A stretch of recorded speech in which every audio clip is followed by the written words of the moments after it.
Cette vidéo est une brève explication des problèmes liés à la loi ACTA, à destination des personnes interpellées par les actions d'Anonymous. Elle peut aussi être une mise au point, ou un bilan pour les Anonymous. ACTA est l'acronyme de Anti-Counterfeiting Trade Agreement, soit en français, Accord commercial anti-contrefaçon. C'est un traité international concernant les droits de propriété intellectuelle, notamment en ce qui concerne les infractions aux droits d'auteur sur Internet.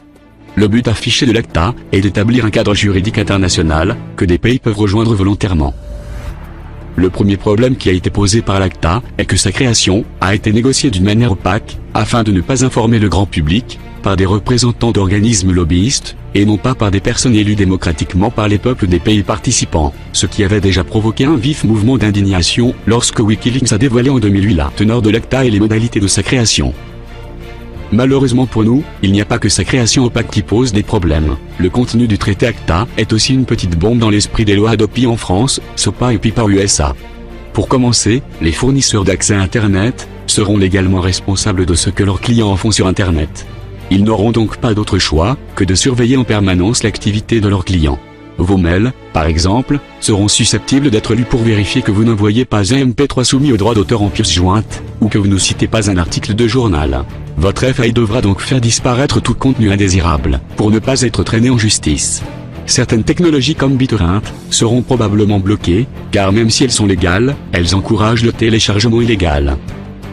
Le gros problème de l'ACTA est surtout que des dérives sont possibles, des dérives qui menacent très sérieusement les libertés d'expression sur Internet.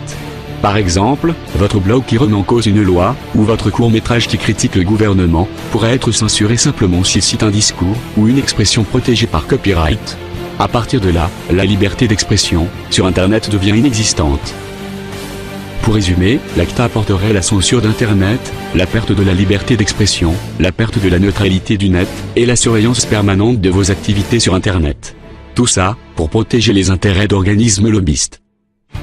Anonymous lutte contre cette loi, par des opérations coup de poing sur Internet, et par des manifestations publiques.